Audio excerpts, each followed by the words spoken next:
Hi everybody, Martin Root with Project Heaven on Earth, and I have a very special guest today. I found him on Google Alert of all places. I get an alert every day about where Heaven on Earth is showing up. And this man's name is Dr. Paul Marcus, and he's a psychologist and a psychoanalyst in New York. We've had some wonderful conversations about Heaven on Earth. Hi, Paul. How are you?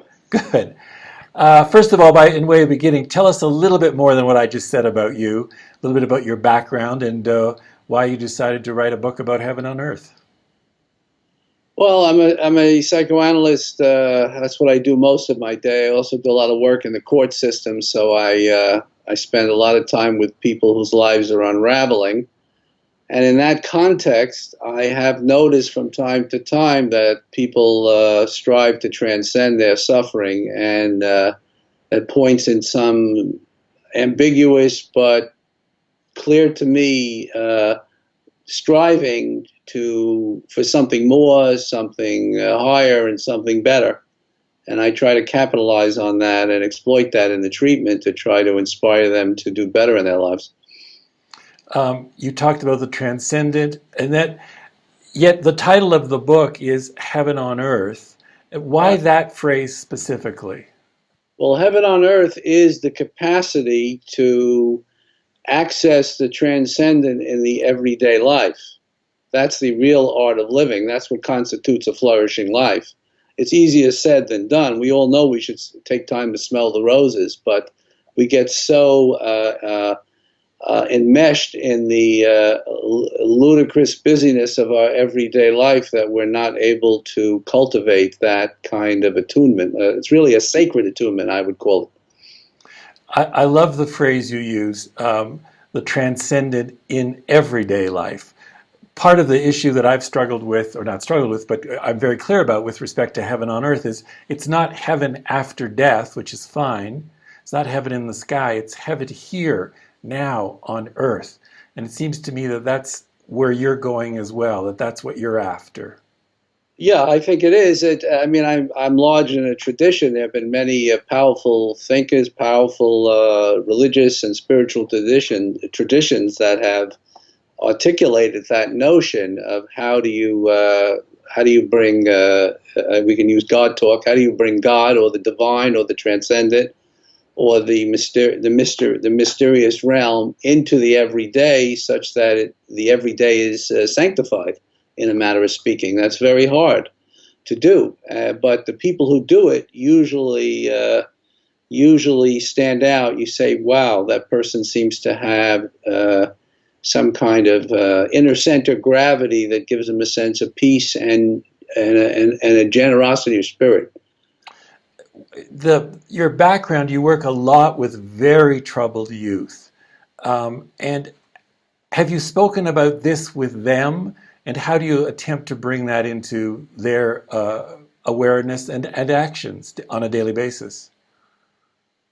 Well, most of the delinquent teenagers I work with, they're a very difficult group. I usually analogize it to a kind of military campaign. I'm fighting an insurgency or a terrorist, and it's a hand-to-hand combat with the Taliban. So it's very hard to try to find something beyond that when you're in hand-to-hand combat. That being said, there's always something that these kids, and for that matter, pained adults, idealize in their mind as signifying something beyond themselves that's good, that they judge as good, and I usually agree is judged as good. So to the extent that you can access that, and that could be anything, that could be their dog, that could be the love of a grandmother frequently. It could be something they really believe in. There are a lot of different ways of transcending the self, but when you can sort of sense that, you can begin to build a cathedral on it, which is really what you have to do. But it is one brick at a time, which is not easy. It's a lovely analogy, a very lovely metaphor. In the book, I just want to look at my notes here. You talk about several different ways of reflecting the kindness or the hiddenness of the divine, and ways that struck me that were so mundane, not in a bad way of mundane, but you're looking at the the purity and the spirituality of the mundane. And could you go over just, well, you talk about gardening, a baseball game, a cup of coffee with a friend, telling or listening to a story. I want to end up with baseball for a reason, but talk about the other ones and why you went through that methodology to get in. Well, I tell you, a lot of this came from a particular. I did did an article on Ecclesiastes, Kohelet in Hebrew, and everyone knows the expression "there's nothing new under the sun," right? Which is, and there was a rabbi named Rabbi Cook, the first rabbi of Israel. He said that's true, but for the religious person, it's not. There's nothing new under the sun. There's nothing old under the sun. And of course he turned it exactly inside out. So what does it take by way of your emotional infrastructure to be able to make the everyday seem new and different and full of the plenitude of being, so to speak? That's really the goal. Whether you use God language or you use secular language, it amounts to the same thing. This doesn't require a institutional religion necessarily, although it could. Nor does it require conventional religious concepts. It could, but it doesn't have to. So that's sort of the gist of it. So if you talk about, I will agree it's a little bit of a stretch when you're up in the bleachers in Yankee Stadium with 50,000 angry white men, so to speak, as they say.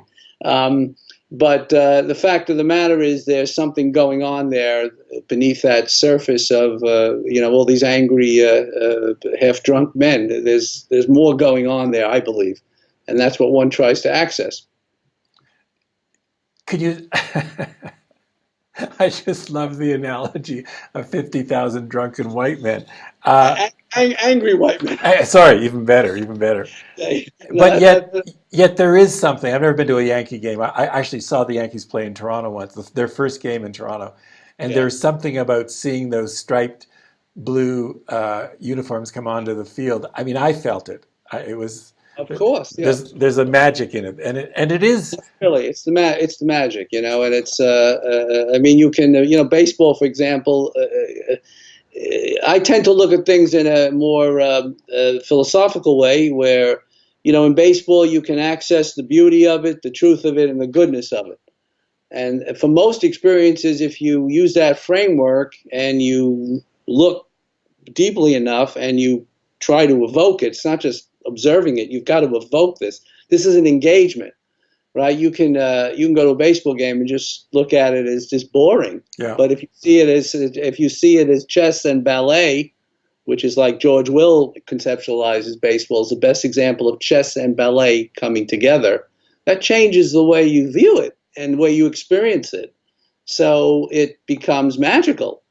And most children, certainly boys in America, have some reference point in the past of having engaged baseball, often between a father and a son. In fact, I've had many patients who, when they speak about the few moments of engaging their father, usually a remote, somewhat dictatorial father, was that moment in the field of dreams, as it were, when they're having a catch with their father, or their father and him are watching a baseball game. These are real moments of contact and symbolic revelation of who the father is beyond being a big gorilla who's pounding on him, so to speak. So, these are, again, this is all small things, but that's really, I think, what one has to do. Otherwise, you have to wait for those great moments of epiphany. And how often does that happen? Right? Paul, you make a very lovely, lovely point, which is, yes, there are epiphanies in life, few and far between, but every day you'll see a blade of grass. Every day you'll see your wife smile. Every day you can look at, I remember a service lady in a hospital yesterday at the front desk. She just lit up my wife and my life. So I think that's what you're... When someone shows a little bit of kindness, it's really quite transformational. The reason we make such a big deal out of it is because it's so rare in our Western world, right? Yes. When you see something very small, but it's really very big, I mean, the other day I was walking and I saw a man. It was raining. He was holding an umbrella, but not for him, but to shield his dog. Right? Now, Freud said that the most unambivalent love that a human being can have is towards their dog. It's unambivalent in that it has no mixed feelings, no hostility. It's just basically pure love. And therefore, in a way, that made sense, didn't it? He didn't want his doggy. And we all know we love our dogs more than almost anybody else. And so, having just buried my dog, I know after 15 years, I know that experience. But I was just thinking about that when I saw that. It was quite noteworthy. He was getting drenched, and the little dog was getting shielded with his big umbrella. It's quite a comical little carnivalesque moment on Queens Boulevard. Paul, thank you for this. Thank you for really, thank you for being a heaven maker, in that what you are putting forth is that this moment, or as I call it, this here now, is heaven on earth. And the realization of that opens up an enormous gift for all of us everywhere in the world. And whether it's baseball, or if you're watching this somewhere in Europe or Africa or somewhere where it's soccer, it's the same kind of thing. That moment, this moment is the heaven on earth. Well, I'd finish up with just one half a sentence. Is Please. that I'm, being a psychoanalyst, I'm not Pollyannish, and I'm well aware, as St. Augustine said, that we live in a distress-filled existence from the cradle to the grave. That being said, there are these little moments that can act as an antidote to the very challenging nature of living, that give you a sense of hope and optimism that something better can happen, and we need that. Well, why bother doing anything? Amen. Amen. Paul, thank you. The name of the book there, do you have it? Oh, Just yeah, it's hold it called up. Creating Heaven on Earth. It's a good read. You Just can read hold it up a little higher and a little back so it's got a little shadow. There you go. Hey. Creating Heaven on Earth by Paul Marcus. Paul, thank you so much for this. Yeah, A real it's a pleasure. pleasure to be with you. Thank Bye. you.